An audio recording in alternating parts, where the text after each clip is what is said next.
오늘 말씀의 제목은 29절 말씀을 통해서 종의 집에 복을 주소서, 이런 제목을 정합니다.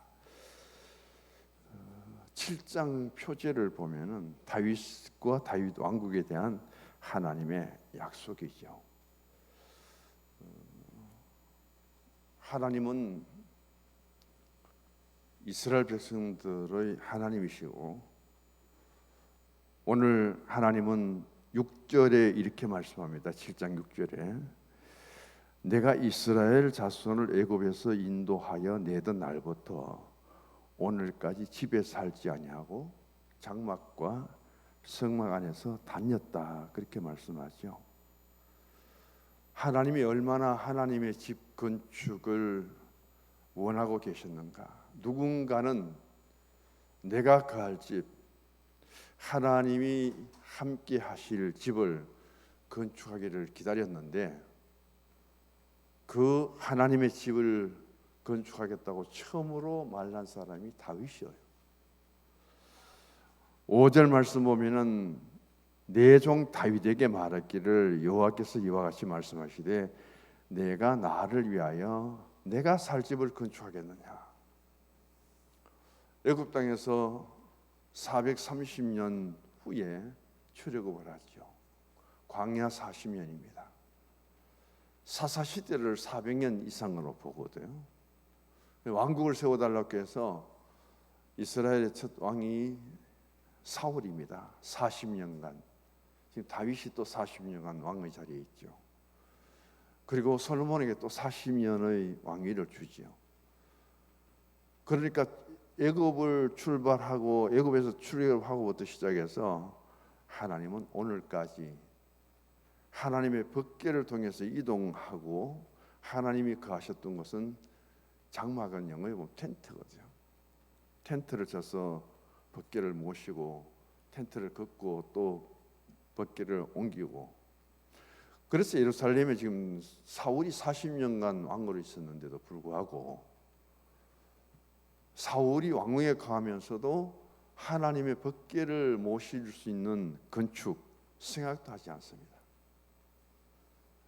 그리고 오히려 사울은 하나님 앞에 불순종하고 하나님 영광을 위해서 산 것이 아니라 자기를 위해서 살고, 하나님 이름을 높이는 것이 아니라 자기 이름을 높이고, 하나님을 기념하는 것이 아니라 자기를 위해서 기념비를 세우죠.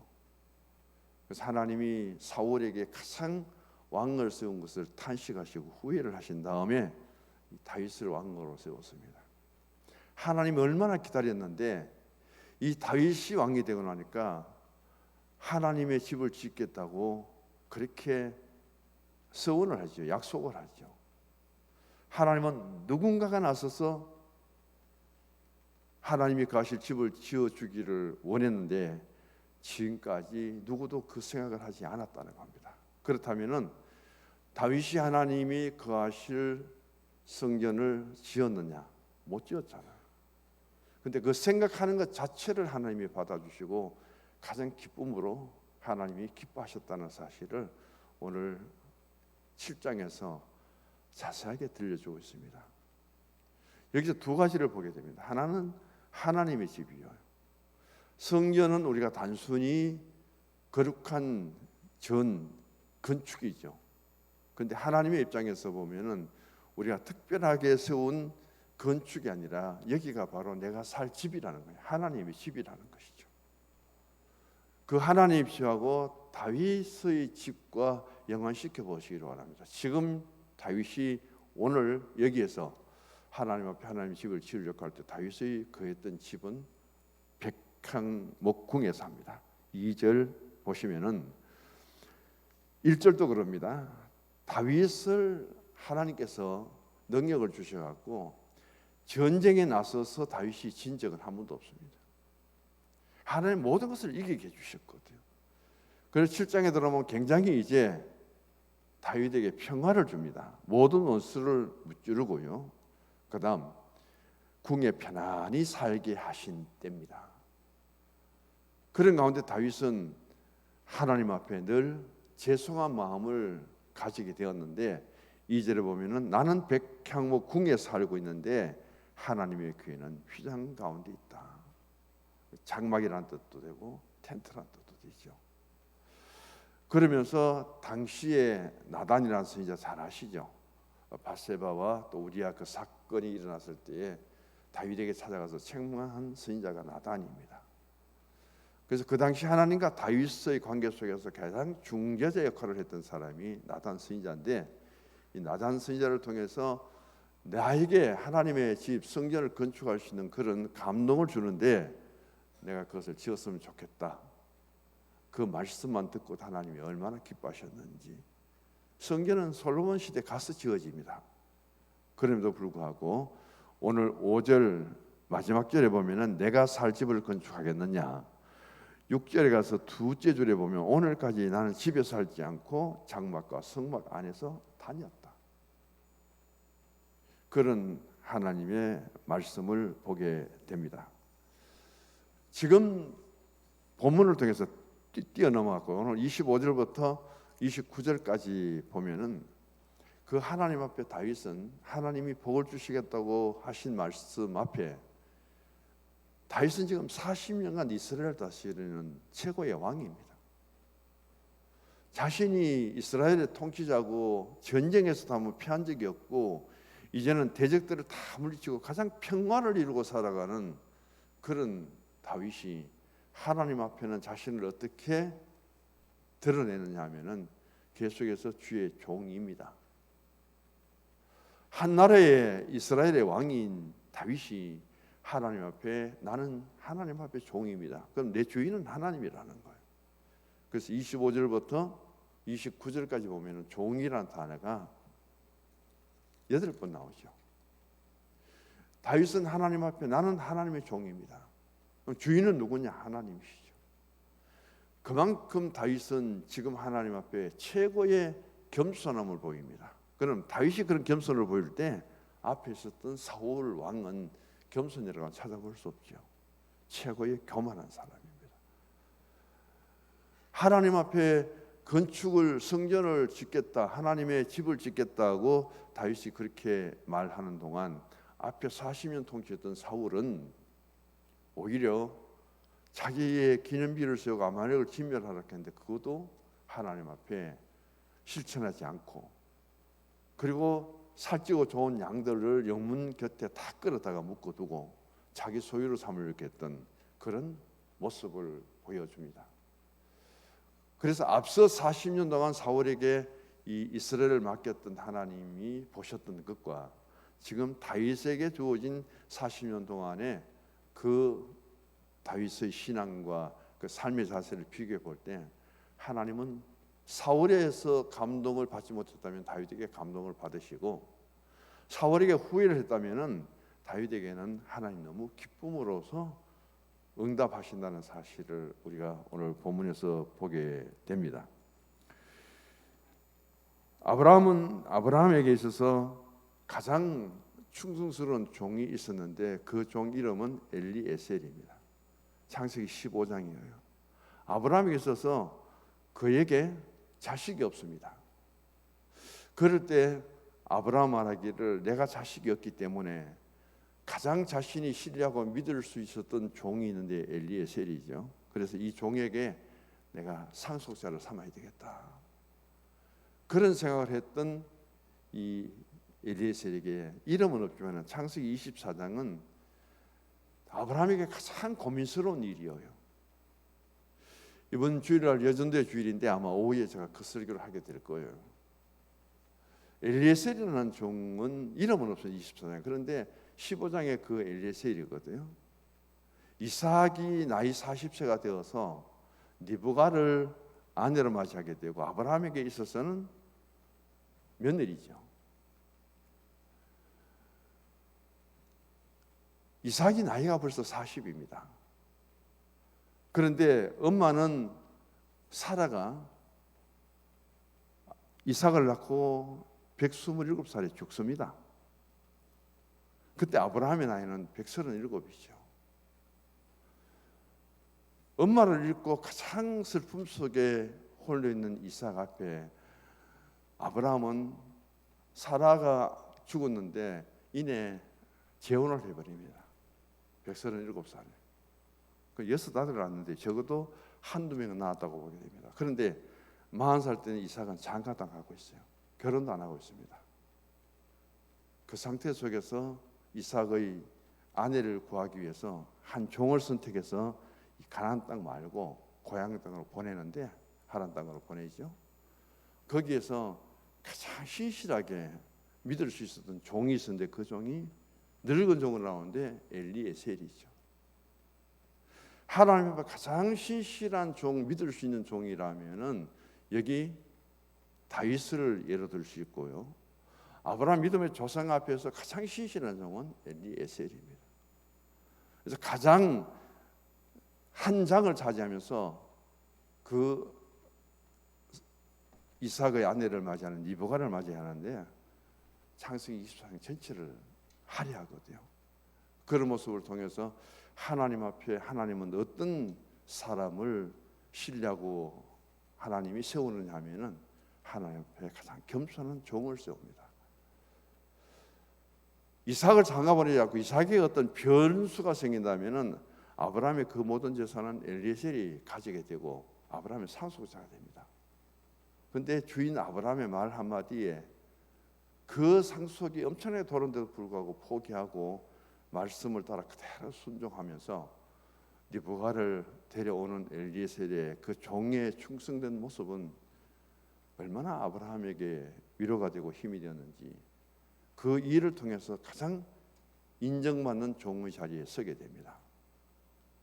오늘 다윗은 하나님 앞에 사무엘하 7장에 자신을 이스라엘의 40년 통치하고 이제는 대적들을 다 물리치고 가장 평화의 나라를 이루고 편히 쉴 수 있는 그 가운데서 하나님 성경 건축을 통해서 나단 선지자를 통해 하나님과의 그 대화 속에서 철저하게 다윗은 한 번도 자신을 드러내지 않습니다.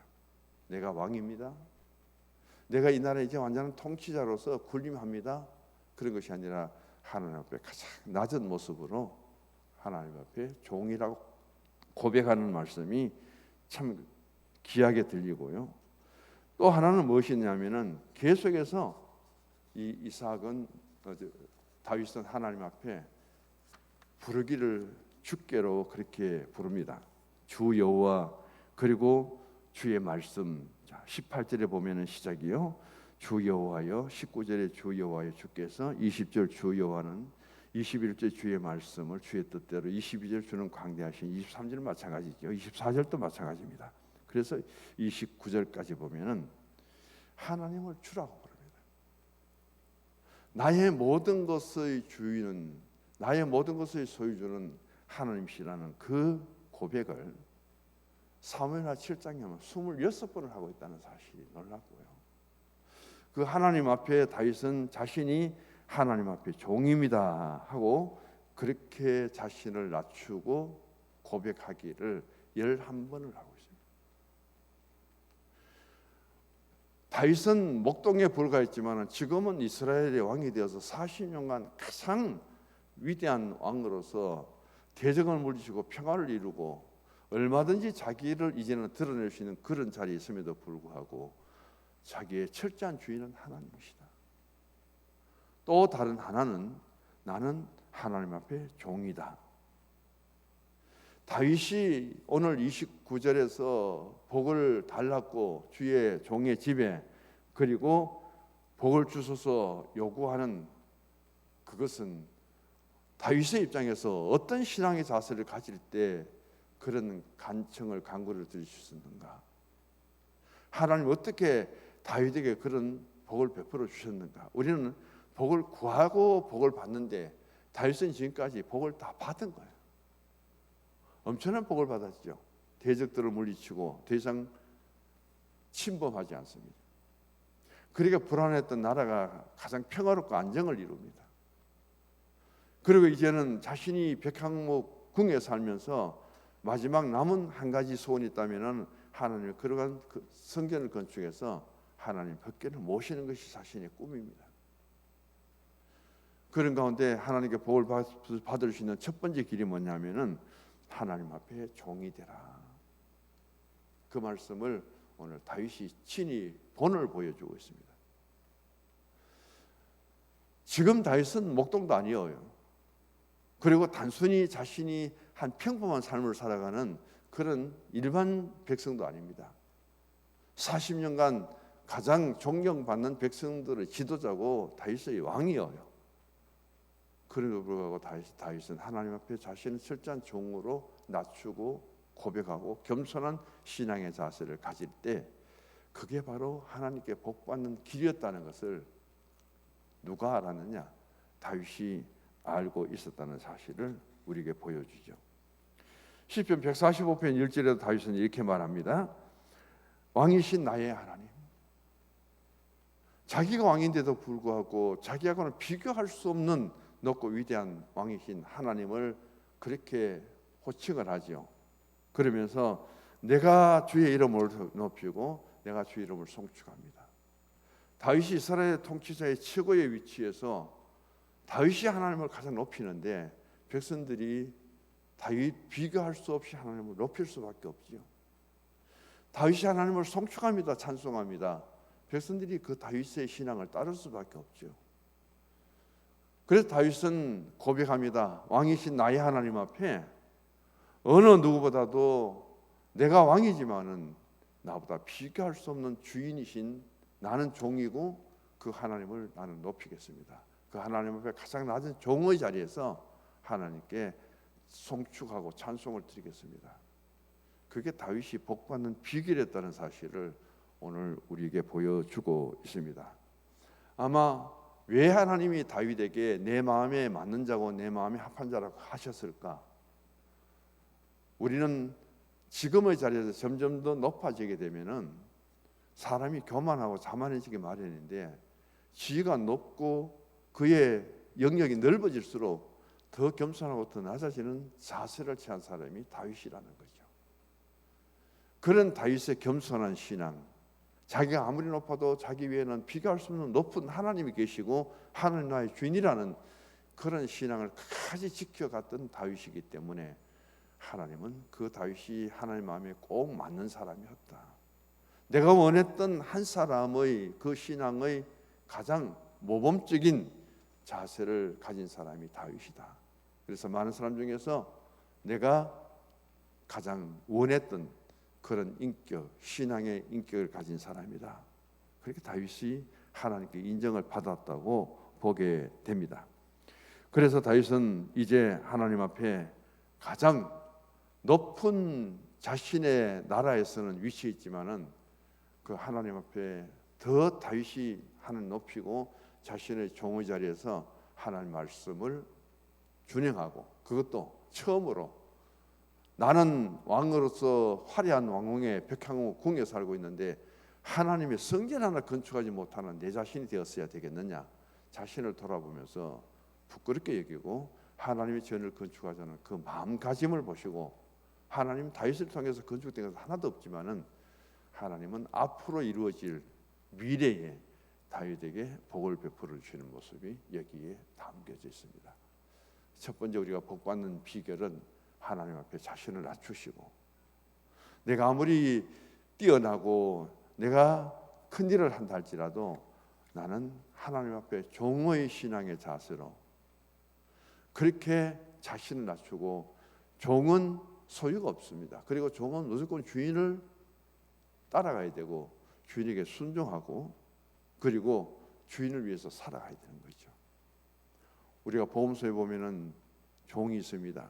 밭에 가서 열심히 일했습니다. 그리고 집에 들어왔습니다. 집에 있는 주인에게 또 상을 차려주는 거예요. 그리고 상을 차려주고 주인이 그 식사를 하는 동안도 종은 계속해서 일을 합니다.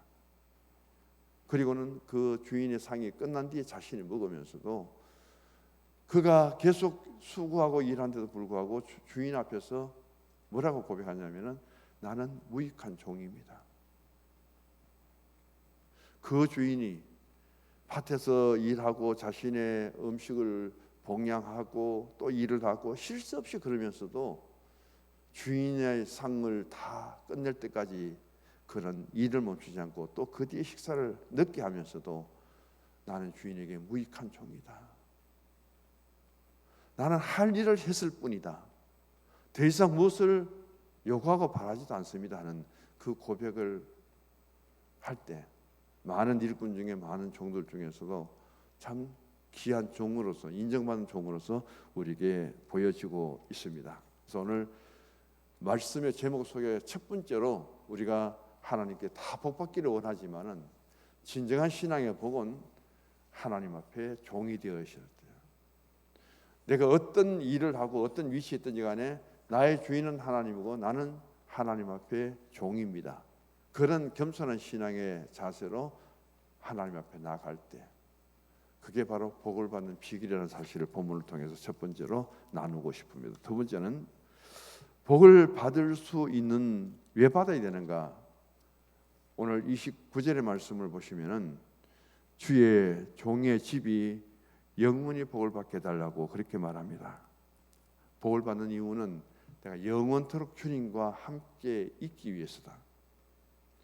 내가 복을 받은 것을 통해서 나는 받을 만큼 받았으니까 이제는 독립해서 살겠습니다. 하나님을 떠나서 나는 좀 더 자유롭게 살겠습니다. 그걸 위해서 복을 받는 것이 아니라는 겁니다. 복을 받을수록 우리는 하나님과 함께 영원토록 있어야 된다. 다윗의 신앙의 고백이고 기도죠. 오늘 29절 하반절에 보면은 이렇게 말합니다. 종의 집이 주의 종의 집이 영원히 복을 받게 하옵소서. 복을 받음으로 우리는 하나님 앞에 세워지게 되고 그리고 그 받은 복을 통해서 하나님과 함께하고 그것은 한시이고 일시적인 것이 아니라 영원토록 주님 앞에 그 복 받은 모습으로 복을 주신 하나님께 감사하고 은혜를 감사하면서 살아가겠다. 그런 다짐과 결단인 것을 보게 됩니다. 어거스틴이 이런 말을 했습니다. 하나님의 의전에서 그러니까 의전이라는 말은 조선시대나 그때 사극을 통해서 많이 보여주죠. 그걸 우리 신앙에서는 코람데 하나님 앞에서라는 말이죠. 어제는 세 가지를 말합니다. 하나님 앞에서 경건한 모습, 하나님 앞에 영적인 신앙과 내 삶의 모습을 잃지 않는 사람. 두 번째는 항상 하나님의 의전에서 하나님을 대하듯이 세상에 사는 사람들을 하나님의 사랑으로 나아갈 때, 섬길 때 그것도 복을 받는 비결이고 또 하나는 하나님의 얼굴 보기를 좋아하는 사람은 하나님의 복을 받을 수 있다. 하나님 앞에 살아가는 우리가 가져야 될 것은 믿음의 모습을 보여주라는 겁니다. 그리고 하나님과 얼굴을 바라볼 수 있는 그런 신앙이 되라는 거죠. 민수기 6장 24절에 대제사의 축복에 보면은 여호와는 그 얼굴을 우리로 향하사 복을 주시고 그 얼굴을 비추사 우리에게 그 얼굴을 드사 평화를 주시고 그게 축복의 내용입니다. 그래서 우리가 눈을 뜨러 주를 바라보는데 내 얼굴을 하나님 코람데 하나님 앞에서 시선을 집중해서 하나님과 마주칠 수 있는 내 얼굴을 하나님께 향하고 하나님의 그 얼굴을 내게로 향하사 들어주시사 비치사. 반대는 뭐예요? 돌아서는 거죠. 얼굴에 비치는 것이 아니라 등을 비춰버리고 얼굴을 가리워지든지 아니면 등을 돌려버리면 얼굴을 비출 수가 없습니다. 그래서 늘 우리가 시선 하나님께 향하고 나의 삶의 얼굴을 하나님께 비출 수 있는 그 신앙이 가장 하나님께 은혜 받고 복 받는 비결이다. 그 말씀이 누가 했냐면 어거스틴이 그런 말씀을 하고 있습니다. 출애굽기 33장 13절에 보면은 모세가 이런 말을 합니다. 내가 참으로 주의 목전에 은총을 잃게 하시며 이 족속을 주의 백성으로 여기소서. 그래서 주의 목전에서 은총을 구한다. 모세가 지도자에서 가는 길이 참 힘들고 어려웠잖아요. 홍해를 건널 때도 불평원망이죠. 마라의 물 앞에서도 원망이죠. 물이 없다고 목마르다고 원망이죠. 전쟁에서도 문제죠. 먹을 것 마실 것이 없다고 그렇게 백성들이 원망이죠. 어디에서? 하나님 앞에서. 그때 모세가 어떻게 하나님 앞에 지도자로서의 모습을 통해서 홍해를 가르고 그리고 메추라기를 통해서 기도하여서 얻게 되고 반석을 쳐서 물이 나게 하고 하나님 목전에서 그대로 모세가 보여주잖아요. 그래서 우리가 살아가는 삶 속에서 늘 하나님 앞에 서 있다는, 코람데 하나님 앞에서 내가 서 있다는 것을 잊지 말고 그런 신앙으로 하나님 앞에 나아가게 될 때 하나님의 얼굴을 주의 종에게 비추시고 주의 인자하심으로 나를 구원하소서. 시편 31편 16절의 말씀인데, 다윗은 이런 신앙을 갖고 하나님 앞에 살았다고 생각해야죠. 그게 바로 하나님 앞에 복을 받는 길이었다는 것을 우리에게 보여줍니다. 찬송가 85장에 보면 구주를 생각만 해도 내 마음이 좋거든 그 얼굴 배울 때 얼마나 좋으랴. 하나님의 얼굴을 구하고 하나님의 얼굴을 비추고 그리고 대면하고 분이 일어나는 그 야곱의 모습, 내가 하나님을 만났다, 하나님을 대면했다. 언제 그랬느냐? 밤새듯 야복강에서 하나님 사자가 시험해서 이 환도뼈를 쳐서 절뚝거리면서 하나님 은혜를 받고 걸어가는 그 길을 하나님이 보시고 야곱을 얼마나 축복했으면은 하나님을 보았다고 그렇게 말했을까요? 그게 은혜의 상징입니다. 내 육신은 불구가 됩니다. 그런 가운데서 하나님의 은혜를 체험하고 경험한 다윗에게 있어서 그 분이엘은 얼마나 위대한 신앙의 상징이고 표상이 되었을까 하는 것을 보여주죠. 그 다음 마지막으로 생각할 것은 복을 받는 조건은 주님의 은혜라는 것을 말씀하고 있습니다. 오늘 다윗의 기도를 전부 들어보면은 하나님의 은혜가 아니면은 받을 수 없는 거예요. 하나님이 또 주셔야만 받을 수 있는 겁니다. 그래서 은혜로 복을 받는다는 사실은 하나님의 은혜 외에 없다는 겁니다. 그 하나님 앞에 은혜 받는 비결은 하나님 앞에 바로 믿음으로 살아야 된다는 것이죠. 노아 시대 때 모두가 세상 속에서 집 짓고 시집가고 장하고 인생을 즐길 그때에 하나님이 그 모습을 내려다 보십니다. 그리고 사람 지으셨던 것을 한탄하시죠. 그런데 노아를 바라보니까 방주를 짓는다고 그 똑같은 환경 속에 사회 속에 살면서도 일반 세상 사람과 영 다르게 그가 행동을 실천합니다. 니게르 목사님은 그 모습을 보시고 말하지요. 하나님의 미소 짓기라고.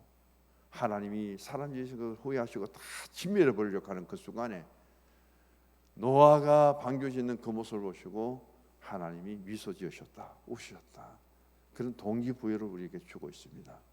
은혜 받은 사람들은 은혜 받은 대로 살아가야 된다는 거죠. 다윗은 은혜를 받았기에 그 은혜 받은 것이 무엇인가를 알기 때문에, 은혜는 축복의 통로이기 때문에 다윗은 남들보다 더 많은 은혜를 하나님께 구하고 그렇게 살아갔다는 말씀을 우리에게 보여주고 있습니다.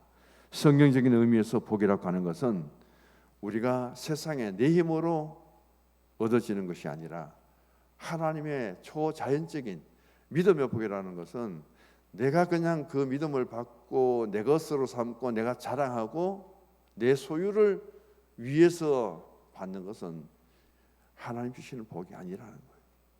그 복을 받고 은혜를 받으면 받을수록 우리는 더 하나님 앞에 겸손한 신앙으로 하나님 위해서 살아야 되고 또 하나님의 뜻을 이룰 수 있도록 우리가 그렇게 힘써야 되고 그런 영광을 하나님께 돌려야 되고, 그럴수록 내 모든 소유의 주인은 하나님이시고 나는 하나님의 종이라는 그 고백을 가지게 될 때 하나님은 그 믿음을 보시고 그 가정에 오늘 다윗이 구하는 것처럼 복을 주시는 하나님이심을 믿고 2024년 다윗의 그 신앙, 다른 사람들이 하지 못했던 그 성전 건축, 자신의 삶과 하나님의 집, 하나님의 집과 자기의 집, 그것을 연관시키면서 오늘 하나님의 성전 건축이라는 그 주제 하나를 가지고 다윗이 건축하기도 전에 하나님이 복과 은혜를 베푸시는 그 사실을 사무엘하 7장에 담고 있습니다. 은혜 받는 길이 무엇이고 복이 받는 길이 무엇인가를 이 다윗을 통해서 또 사무엘하 7장을 통해서 잘 보시고 우리가 믿음으로 실천하면 되는 거예요. 하나님이 때를 따라 분량에 따라 약속의 언약을 반드시 이루어 주실 줄 믿습니다. 기도합니다.